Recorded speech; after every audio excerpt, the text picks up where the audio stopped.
భక్తి టీవీ ప్రేక్షకులకు నమస్కారం. తెలుగులోగిళ్ల పెద్ద పండగ సంక్రాంతి. ఎన్నో సంస్కృతి సంప్రదాయాలకు నెలవైన సంక్రాంతి వచ్చేసింది.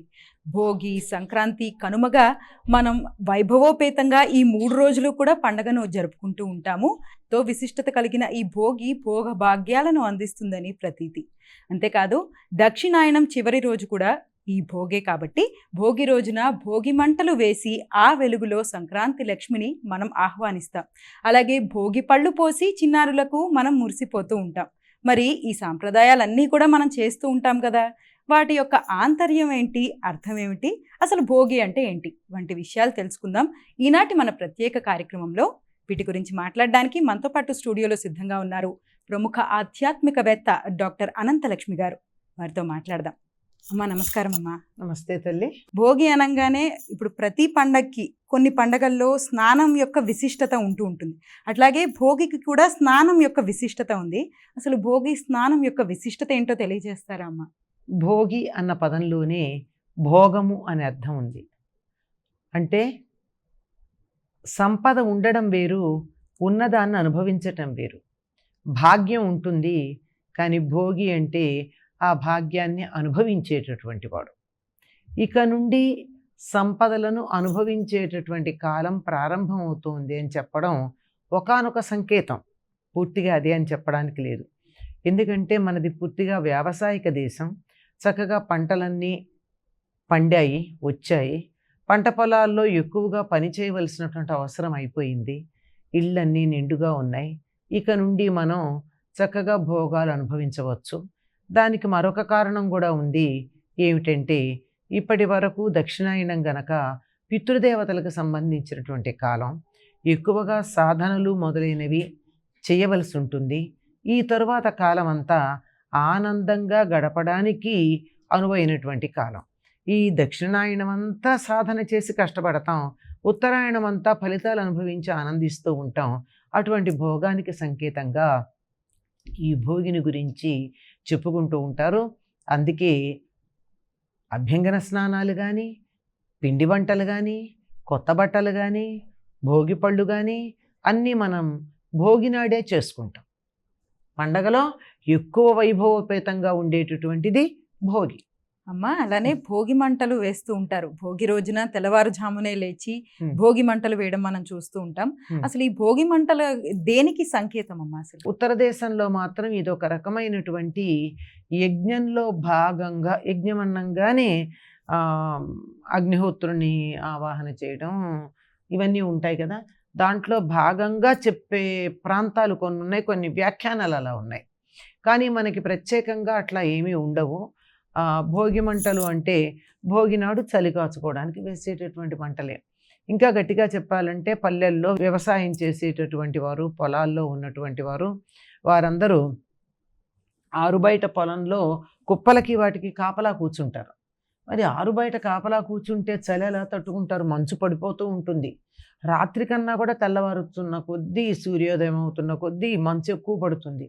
ఆ మంచు బాధ నుంచి తప్పించుకోవడానికి తెల్లవారుజామున కొంత చితుకులు అవి తెచ్చి మంట వేసి దాని చుట్టూతా చలి కాచుకుంటూ ఉంటారు. ఇది నెలంతా కూడా జరుగుతూనే ఉంటుంది సాధారణంగా. కానీ దీనికి ఒక ప్రత్యేకత భోగినాడు ఉంది. భోగినాడు మరి 3 గంటలకే తెల్లవారుజామున.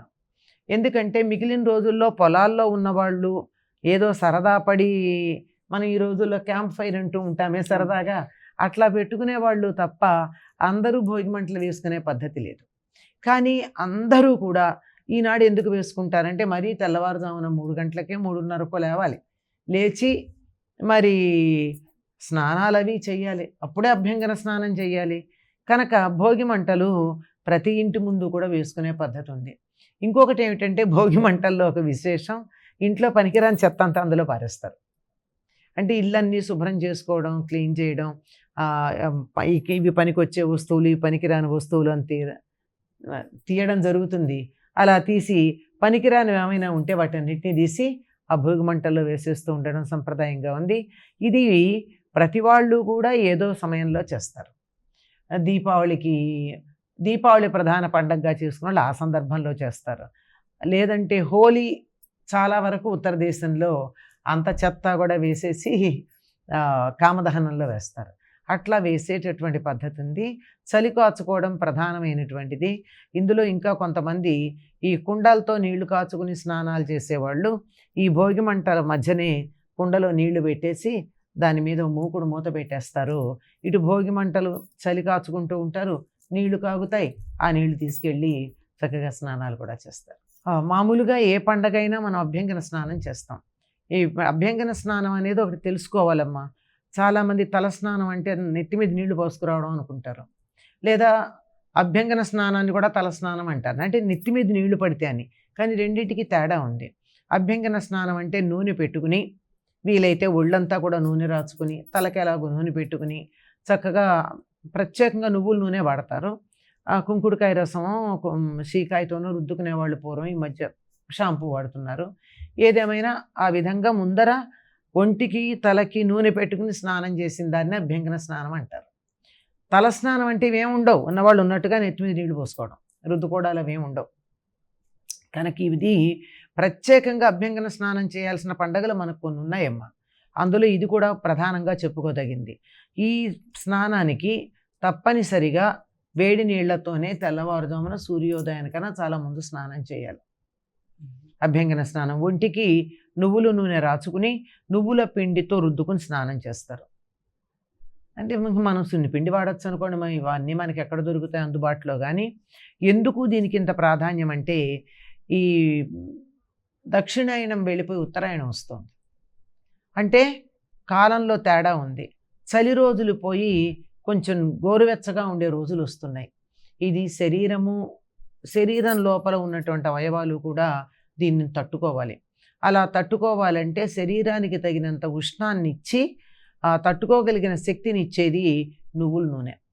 అందుకని తలకి ఒంటికి కూడా నువ్వుల నూనె పెట్టుకుని బాగా వీలైతే కొంచెం మర్దన చేసుకుని ఆ జిడ్డు వదిలేటట్టుగా, లోపలికి వెళ్ళింది వెడుతుంది, వెళ్లకుండా పైన మిగిలిపోయిన దాన్ని జిడ్డు వదిలేటట్టుగా చక్కగా స్నానం చేయడం ఉంది. ఇది ఈ భోగి స్నానానికి సంబంధించింది. కొంతమంది పల్లెల్లో భోగి మంటల దగ్గర కూర్చుని వెళ్ళి స్నానం చేసి వచ్చి మళ్ళీ భోగి మంటల దగ్గర కూర్చుంటారు.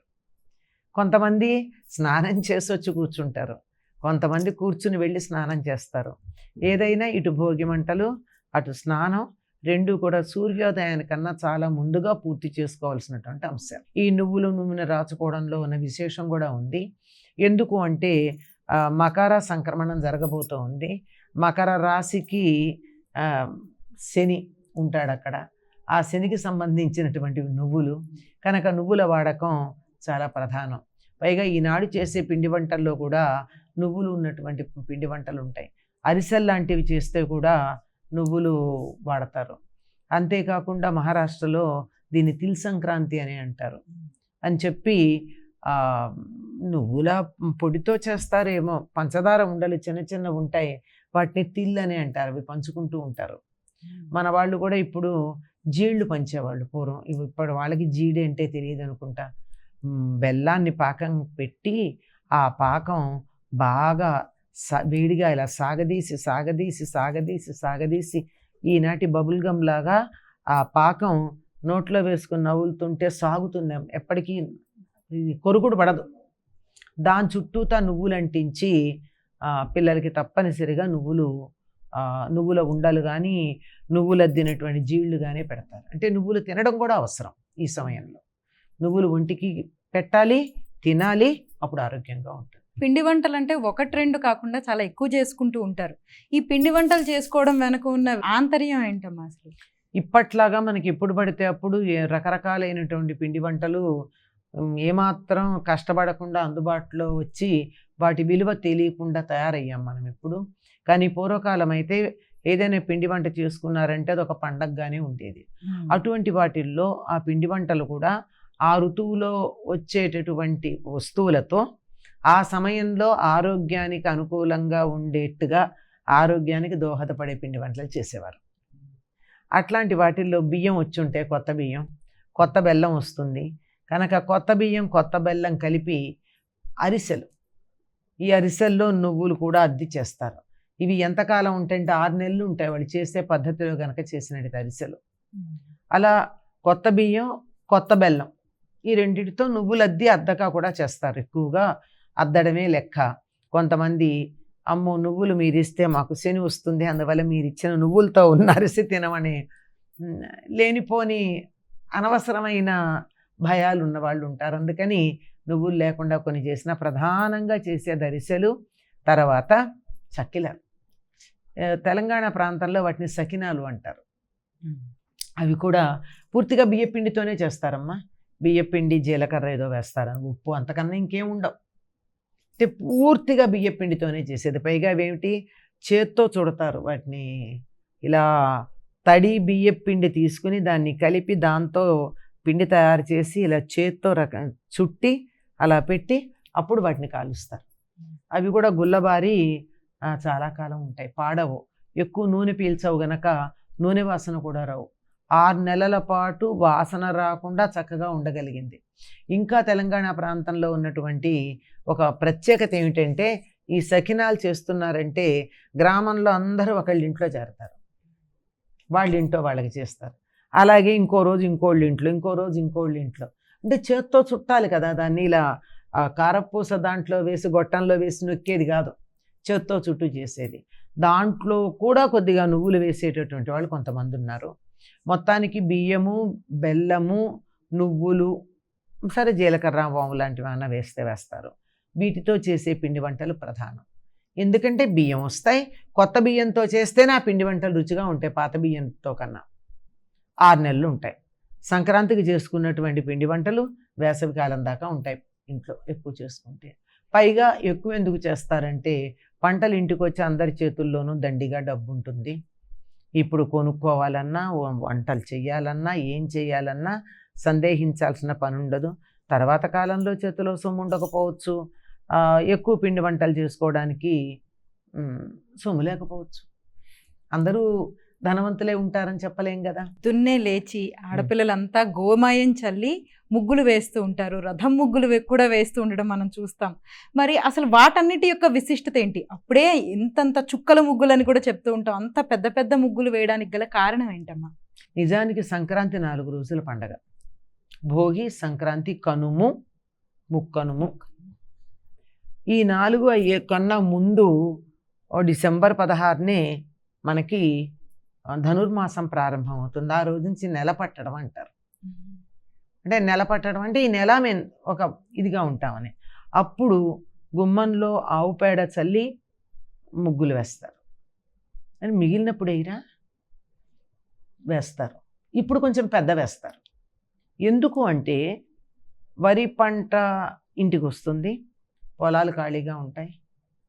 అక్కడ ఆ వరి పంటలో దాక్కుని ఉన్నటువంటి రకరకాల క్రిములు గ్రామాల్లోకి వచ్చేస్తాయి.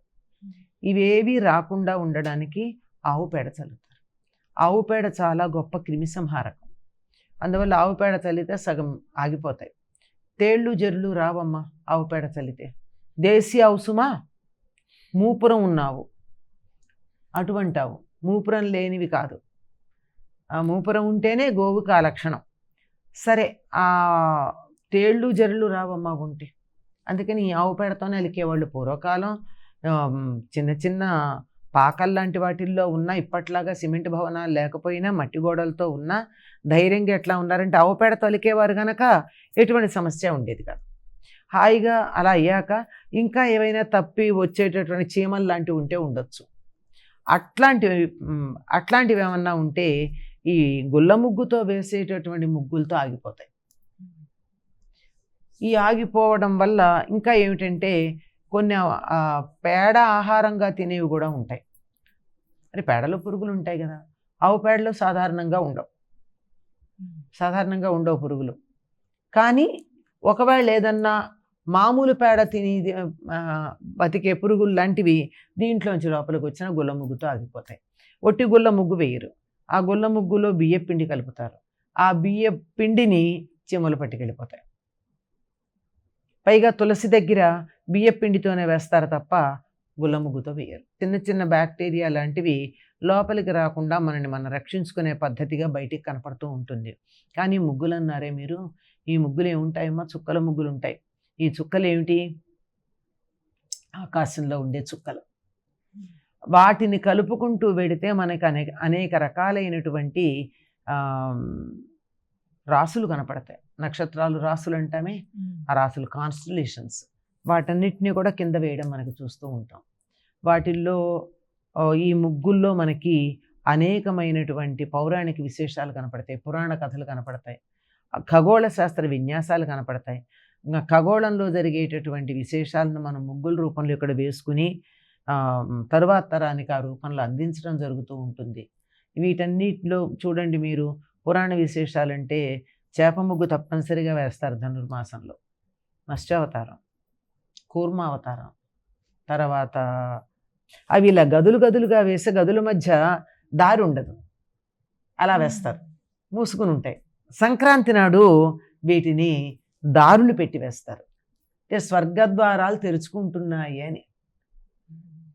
ఇది తప్పనిసరిగా భోగి నాడు వేయాల్సిన ముగ్గు ఇది, సంక్రాంతి నాడు వేయవలసిన ముగ్గు ఇది. అంటే మొత్తం ఈనాడు ఉత్తర ద్వారం పూర్తిగా తెరుచుకుంటుంది, ఉత్తరాయణం ప్రారంభమైంది అని చెప్పడం. దాంతోపాటుగా మకర సంక్రమణ నాడు సూర్యుడు మకర రాశిలో ప్రవేశించి అక్కడి నుంచి ఉత్తర దిక్కుగా ప్రయాణం మొదలు పెడతాడు. మకర రేఖని సమీపించి అక్కడి నుంచి ఉత్తర దిక్కుగా ప్రయాణం మొదలు పెడతాడు. దీనికి సంకేతంగా రథం ముగ్గేస్తాం. ఈ రథం సూర్యుడి రథం. ఆనాడు మనకి ఇంట్లోకి వస్తున్నట్టు వేస్తాం, మర్నాడు అదే రథాన్ని తిప్పి వేస్తాం బయటికి వెళ్తున్నట్టు. ఆ మర్నాడు అంటే ముక్కనువు నాడు ఈ రథం ముగ్గు పక్కింటి రథం చక్రాల దాకా పెడుతుంది. ఆ వాళ్ళు అవతల ఇంటి దాకా పెడతారు, ఊరి చివరి దాకా ఇట్లా గుమ్మం గుమ్మం గుమ్మం గుమ్మం కలుపుకుంటూ పెడతారు. అంటే ఈ రథం ముగ్గులు కానీ స్వర్గద్వారాలు కానీ ఉత్తరాయణ పుణ్యకాలాన్ని, సూర్యుడి యొక్క రథం యొక్క గతి మారడాన్ని, అలాగే వేసేటటువంటి ముగ్గులు ఇందాక చెప్పా కదా, పురాణాలకు సంబంధించి పద్మాల ముగ్గు ప్రధానంగా వేస్తారు. మారేడు దళం ఒక ప్రధానమైనటువంటి ముగ్గుల పేర్లు ఇవి. అలాగే మనకి వీటిల్లో ఇంకా కనపడేటటువంటివి ఈ ఋతువులో తప్పనిసరిగా ధనుర్మాసంలో వేసేటటువంటివి వరికంకులు, గుమ్మడి పండు. అంటే పంట ఇంటికి వచ్చే కాలం, గుమ్మడి పళ్ళు ఇంటికి వచ్చే కాలం, వరికంకులు ఇంటికి వచ్చే కాలం. అంటే ఇది ప్రకృతి మనకి ప్రసాదిస్తున్న ఫలాలు, అటు అంతరిక్షంలో ఉండేటటువంటి విశేషాలు, వీటన్నింటినీ కూడా మనకి చక్కగా ఈ ముగ్గులు తెలియచేస్తుంది. ఇట్లా చిన్నపిల్లలు ఉంటే చక్కగా భోగి పళ్ళు పోయడం, పేరెంటాలకి ముత్తైదును పిలవడం, ఇట్లా జరుగుతూ ఉంటుంది కదమ్మా. అసలు ఈ భోగి పళ్ళ విశిష్టత ఏంటి? అదేవిధంగా అసలు భోగి పళ్ళే ఎందుకు పోయాలి? అంటే ఆ కాశీ రేగుకాయలు అంటారు కదా, రేగుపళ్ళు అంటారు కదా, వాటినే ఎందుకు పోయాలో తెలియజేస్తారమ్మా. ఇది వెళ్ళిపోతోంది అనుకున్నాం కదా దక్షిణాయనం. దక్షిణాయనాన్ని ఎంతైనా పితృదేవతలకు సంబంధించింది, సాధనకి నియమాలు నిష్టలు పాటించటానికే తప్ప వేడుకలకి వినోదాలకి కాదు అని కదా మనం అనుకుంటాం. అందుకని ఇంకా అది అయిపోతుంది అన్న దానికి సంకేతంగా పీడ వెళ్ళిపోతోంది అని చెప్పి భోగిపళ్ళు పోస్తాం. పైగా దృష్టి దోషం పోతుంది. చిన్నపిల్లలకు గనక భోగిపళ్ళు పోసినట్టయితే కొంతకాలం పాటు దృష్టి దోషం ఉండదు వాళ్ళకి. అది ఎలా పోయాలి అంటే, భోగిపళ్ళు ఇనప పాత్రలో, ఇనపదై ఉండాలి, ఇనప పాత్రలో రేగుపళ్ళు, తరువాత రాగిది వేసి, దాంట్లో మనకి పానశక్తి కాస్త ధాన్యం లేకపోయినట్టయితే ఇంకేవైనా శనగలు ఇట్లాంటివి, పువ్వులు ఇంకా చాలా వేస్తారు అందరూ. ప్రధానం మాత్రం రాగి కానీ రేగుపండు, ఇనప పాత్ర, ఈ మూడు కలిసి కనుకున్నట్టయితే ఒక రకమైనటువంటి అయస్కాంత శక్తి వచ్చి పిల్లల తల చుట్టూతా ఇట్లా తిప్పినప్పుడు వాళ్ళకున్నటువంటి దృష్టి దోషాన్నంతా అది గ్రహించేస్తుంది. అందువల్ల అలా గ్రహించి నెత్తి మీద పోస్తే కింద పడతాయి. ఆ కింద పడినటువంటి వాటిల్లో ఉన్న రాగి డబ్బుల్ని కానీ దేన్ని కానీ ఇంట్లో వాళ్ళు ఎవరు తీసుకోకూడదని చెప్తారు.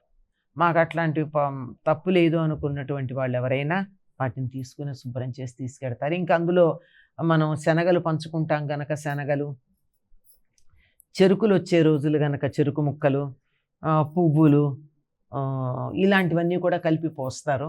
కానీ ప్రధానం మాత్రం ఇనుము, రాగి, రేగి. భోగిపళ్ళు పోసిన తర్వాత పిల్లలకి మంగళహారతి ఇచ్చి వచ్చినటువంటి వాళ్ళందరికీ తాంబూలాలు ఇస్తారు పేరంటం పిలిచి. ఈ తాంబూలం ఇవ్వడం ఏమిటి అంటే మనకున్నది 10 మందికి పంచుకోవడం, అంతే కదా. మామూలుగా ఆకులు, ఒక్క, పండు ఇది ముఖ్యం. కానీ ఇది సంక్రాంతికి ఆకు, ఒక్క, పండు ఇచ్చి పంపించరమ్మా. శనగలు అందులో అంతలో ఇచ్చి పంపరు. దాంతో పాటుగా ఏదో ఒక వస్తువుని ఇస్తారు. అంటే తమకి భాగ్యం ఎంత ఉంది, ఇంత సంపాదన అయింది, ఇంత పంట పండింది అని తమ వైభవాన్ని తెలియచెప్పుకోవడానికి ఆ తాంబూలంలో ఏదో అధికంగా ఇచ్చి పంపించడం పద్ధతిగా ఉంటుంది. అలానే హరిదాసులు సంకీర్తనలు చేస్తూ మనకి కనిపిస్తూ ఉంటారు. అదేవిధంగా గంగిరెద్దులు కూడా కనిపిస్తూ ఉంటాయి మనకి ఈ సంక్రాంతి సమయంలోనే. మరి వాటి యొక్క విశిష్టత ఏంటమ్మా? మనం ఇప్పుడు చెప్పుకున్నట్టే ఇది వ్యవసాయక దేశం అనుకున్నాం కదమ్మా. అందువల్ల వ్యవసాయానికి ప్రధానంగా ఎడ్లని లెక్క చెప్పుకుంటారు. ఎందుకంటే ఆవులు పాడికి, తర్వాత వాటి వల్ల వచ్చేటటువంటి గోమూత్రం కానీ గోమయం కానీ పంటకి బలంగాను, అలాగే ఎడ్లు పొలం దున్నడానికి, బండిగా కట్టుకోవడానికి, వీటన్నిటికీ ఉపయోగం పడతాయి కనుక దాన్ని పూజించేటటువంటి కాలం. ఇప్పటిదాకా కష్టపడ్డాయి కదమ్మా వ్యవసాయం పనులు చేసి. అందుకని మనం ఆనందించటమే కాదు, వాటికి కూడా సంతోషంగా ఉండాలి అని చెప్పి ఆ గంగిరెడ్లను తీసుకొచ్చి ఆడించి వాళ్ళు కూడా ఆ గంగిరెడ్ల వాళ్ళు కూడా తమ జీవనోపాధిని ఈ విధంగా సముపార్జించుకుంటారు. అది ఒక కారణం. ఇక మీరన్న హరిదాసులు అన్నారు, వాళ్ళ పేరే హరిదాసులు. అంటే విష్ణువుకి సేవకులు. విష్ణు సేవకులు కనుక ఈ ధనుర్మాసం అంతా తెల్లవారుజామున లేచి స్వామిని పూజించాలి అనేటటువంటి దాన్ని తెలియచెప్తూ నిద్ర లేపుతారు. నిద్ర లేపడం అంటే ఎలా లేపాలి? నిద్రలే అనడం పద్ధతి కాదు, దానికి ఒక మంచి పద్ధతి ఉంటుంది. ఆ పద్ధతిలో హరి సంకీర్తన చేస్తూ అందరూ లేచి మీ కార్యక్రమాల్లో పాల్గొనండి, విష్ణు సేవకి బయలుదేరండి, ఇది ధనుర్మాసం, ఈ వ్రతం చేసుకోండి అని గుర్తు చేయడానికి విష్ణు సంబంధమైనటువంటి కీర్తనలు పాడుతూ ఇల్లు తిరుగుతారమ్మా. వీళ్ళు హరిదాసులు. అమ్మా, ఈ పండగ గురించి ఎన్నో విషయాలు తెలియజేశారు. అలాగే ఒక పండగ చేసుకోవాలి అంటే ఖచ్చితంగా దాని అంతరార్థం తెలిస్తే ఇంకా చక్కగా చేసుకుంటారు ఎవరైనా సరే. చాలా చక్కగా తెలియజేశారమ్మా మా ప్రేక్షకులందరికీ కూడా. మీకు కూడా మరొకసారి భోగి సంక్రాంతి శుభాకాంక్షలు తెలియజేస్తూ నమస్కారం. నమస్తే అమ్మా. చూశారు కదండి భోగిపై ప్రత్యేక కార్యక్రమాన్ని.